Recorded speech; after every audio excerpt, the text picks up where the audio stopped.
بسم الله الرحمن الرحيم يا أيها النبي إذا طلقتم النساء فطلقوهن لعدتهن وأحصوا العدة واتقوا الله ربكم لا تخرجوهن من بيوتهن ولا يخرجن إلا أن يأتين بفاحشة مبينة وتلك حدود الله ومن يتعد حدود الله فقد ظلم نفسه لا تدري لعل الله يحدث بعد ذلك أمرا. அத்தியாயம் அத்தலாக் மதீனாவில் அருளப்பட்டது. வசனங்கள் 12.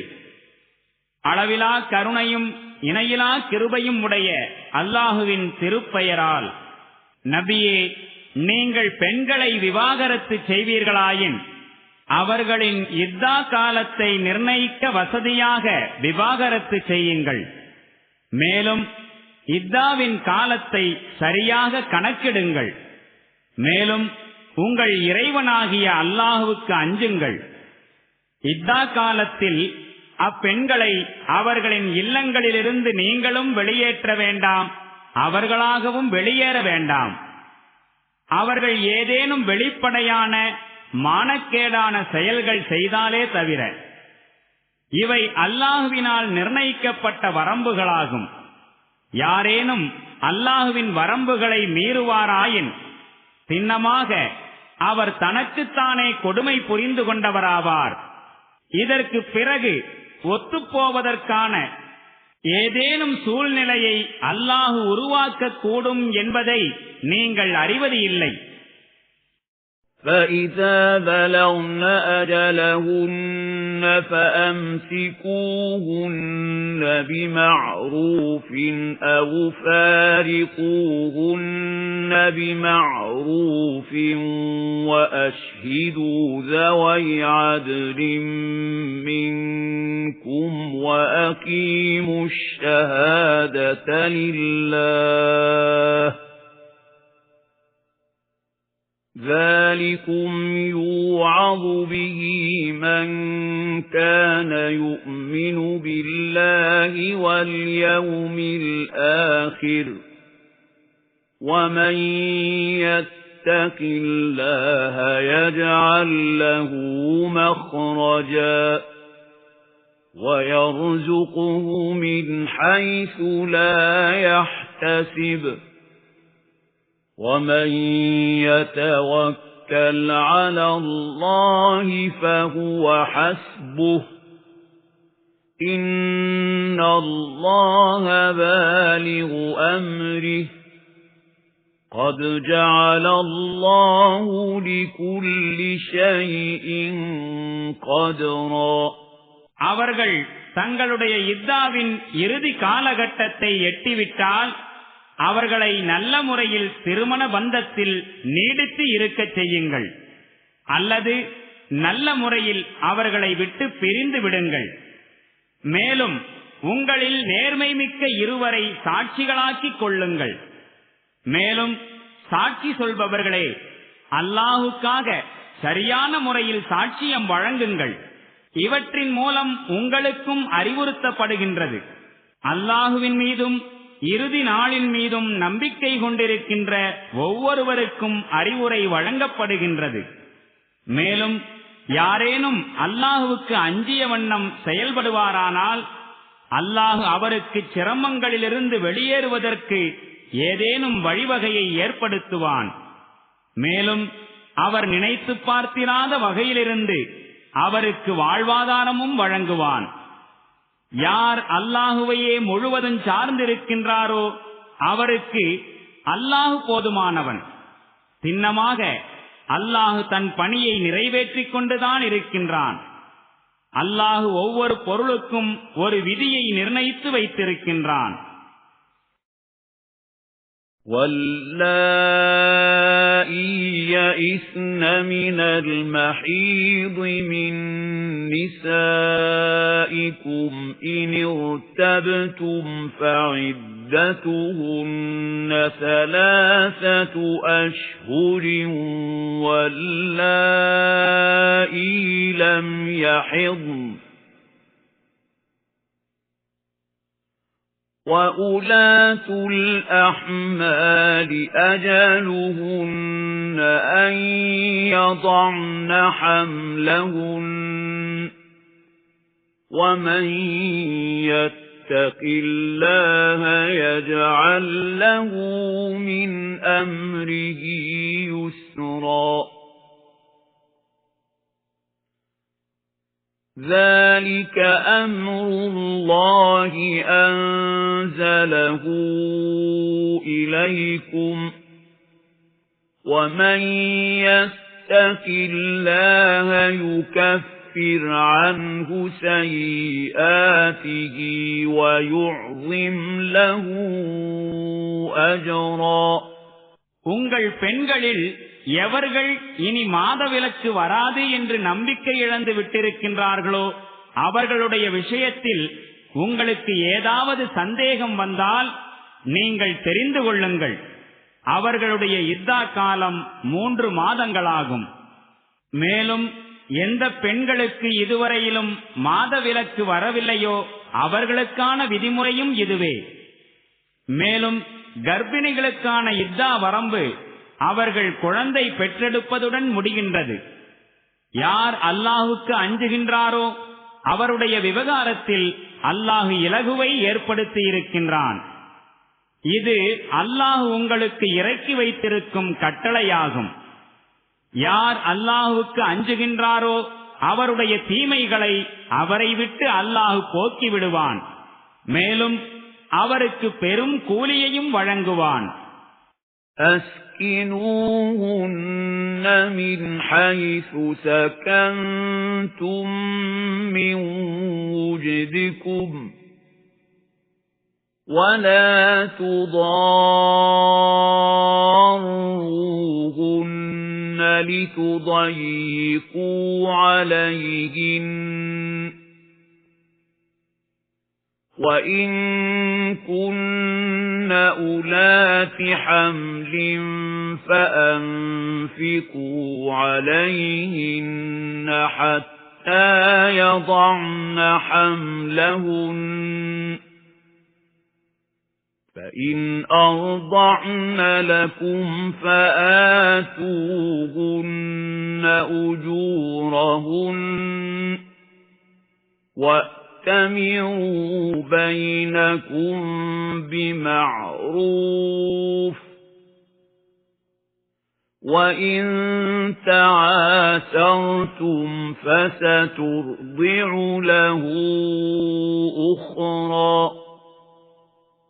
لِيُنْفِقْ ذُو سَعَةٍ مِّن سَعَتِهِ وَمَنْ قُدِرَ عَلَيْهِ رِزْقُهُ فَلْيُنْفِقْ مِمَّا آتَاهُ اللَّهُ لَا يُكَلِّفُ اللَّهُ نَفْسًا إِلَّا مَا آتَاهَا سَيَجْعَلُ اللَّهُ بَعْدَ عُسْرٍ يُسْرًا. உங்கள் வசதி வாய்ப்புக்கேற்ப நீங்கள் எந்த இடத்தில் வசிக்கின்றீர்களோ அந்த இடத்திலேயே அவர்களை இத்தா காலத்தில் வசிக்கச் செய்யுங்கள். அவர்களை நெருக்கடியில் ஆழ்த்துவதற்காக அவர்களுக்கு தொல்லை கொடுக்காதீர்கள். அவர்கள் கர்ப்பிணிகளாயிருந்தால் குழந்தை பெற்றெடுக்கும் வரையில் அவர்களுக்கு செலவுக்கு கொடுங்கள். மேலும் அவர்கள் உங்களுக்காக வேண்டி குழந்தைக்கு பாலூட்டினால் அவர்களுக்குரிய ஊதியத்தை அவர்களுக்கு கொடுத்து விடுங்கள். மேலும் ஊதியம் பெறும் விஷயத்தை உங்களுக்கிடையே பரஸ்பர பேச்சுவார்த்தை மூலம் நல்ல முறையில் முடிவு செய்து கொள்ளுங்கள். ஆயினும் ஊதியத்தை நிர்ணயிப்பதில் நீங்கள் ஒருவருக்கொருவர் நெருக்கடிக்கு ஆளானால் குழந்தைக்கு வேறொரு பெண் பாலூட்டிக் கொள்ளட்டும். வசதியுள்ளவர் தம் வசதிக்கேற்ப ஜீவனாம்சம் அளிக்கட்டும். எவருக்கு வாழ்வாதாரம் குறைவாக அளிக்கப்பட்டிருக்கின்றதோ அவர் அல்லாஹ் அவருக்கு வழங்கியதிலிருந்து செலவு செய்யட்டும். அல்லாஹ் எவருக்கு எவ்வளவு கொடுத்திருக்கின்றானோ அதற்கு மேலாக அவர் மீது அவன் பொறுப்பு சுமத்துவதில்லை. வசதி குறைவுக்கு பிறகு அதிக வசதி வாய்ப்புகளையும் அல்லாஹ் வழங்கக்கூடும். وَكَأَيِّن مِّن قَرْيَةٍ عَتَتْ عَنْ أَمْرِ رَبِّهَا وَرُسُلِهِ فَحَاسَبْنَاهَا حِسَابًا شَدِيدًا وَعَذَّبْنَاهَا عَذَابًا نُكْرًا فَذَاقَتْ وَبَالَ أَمْرِهَا وَكَانَ عَاقِبَةُ أَمْرِهَا خُسْرًا. أَعَدَّ اللَّهُ لَهُمْ عَذَابًا شَدِيدًا فَاتَّقُوا اللَّهَ يَا أُولِي الْأَلْبَابِ الَّذِينَ آمَنُوا قَدْ أَنزَلَ اللَّهُ إِلَيْكُمْ ذِكْرًا. رَسُولًا يَتْلُو عَلَيْكُمْ آيَاتِ اللَّهِ مُبَيِّنَاتٍ لِيُخْرِجَ الَّذِينَ آمَنُوا وَعَمِلُوا الصَّالِحَاتِ مِنَ الظُّلُمَاتِ إِلَى النُّورِ. وَمَن يُؤْمِن بِاللَّهِ وَيَعْمَلْ صَالِحًا يُدْخِلْهُ جَنَّاتٍ تَجْرِي مِن تَحْتِهَا الْأَنْهَارُ خَالِدِينَ فِيهَا أَبَدًا قَدْ أَحْسَنَ اللَّهُ لَهُ رِزْقًا. எத்தனையோ ஊர்கள் தங்கள் இறைவனுடையவும் அவனுடைய தூதர்களுடையவும் கட்டளையை மீறிவிட்டன. எனவே நாம் அவர்களை கடுமையாக கேள்வி கணக்கு கேட்டோம். மேலும் அவர்களுக்கு மோசமான தண்டனையும் அளித்தோம். அவர்கள் தங்கள் செயல்களுக்கான விளைவை சுவைத்து விட்டார்கள். மேலும் அவர்களின் இறுதி முடிவு நஷ்டத்திலும் நஷ்டமாக இருந்தது. அல்லாஹ் மறுமையில் அவர்களுக்கு கடும் வேதனையை தயார்படுத்தி வைத்திருக்கின்றான். எனவே நம்பிக்கை கொண்டிருக்கும் அறிவுடைய மக்களே, அல்லாஹுக்கு அஞ்சுங்கள். அல்லாஹ் உங்கள் பக்கம் ஓர் அறிவுரையை இறக்கியுள்ளான், அதாவது ஒரு தூதரை. அவரோ தெளிவாக வழிகாட்டக்கூடிய இறைவசனங்களை உங்களுக்கு ஓதிக் காட்டுகின்றார். இறை நம்பிக்கை கொண்டு நற்செயல் புரிவோரை இருளிலிருந்து வெளியேற்றி வெளிச்சத்திற்கு கொண்டு வருவதற்காக. யார் அல்லாஹுவின் மீது நம்பிக்கை கொண்டு நற்செயல் புரிகின்றாரோ அவரை அல்லாஹ் சுவனங்களில் நுழைவிப்பான். அவற்றின் கீழே ஆறுகள் ஓடிக்கொண்டிருக்கும். இப்படிப்பட்ட மக்கள் அங்கு என்றென்றும் தங்கி வாழ்வார்கள். அல்லாஹ் இத்தகையவருக்கு மிக அழகிய வாழ்வாதாரத்தை வைத்திருக்கின்றான். الله الذي خلق 7 سماوات ومن الأرض مثلهن يتنزل الأمر بينهن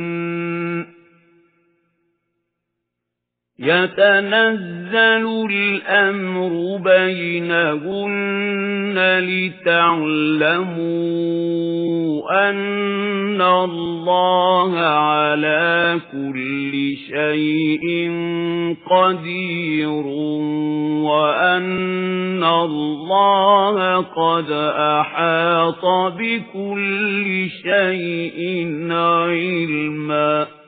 அல்லாஹுதான் 7 வானங்களை படைத்தான். பூமியின் இனத்திலிருந்து அவற்றை போன்றதையும் படைத்தான். அவற்றிற்கிடையே கட்டளை இறங்கிக் கொண்டிருக்கின்றது.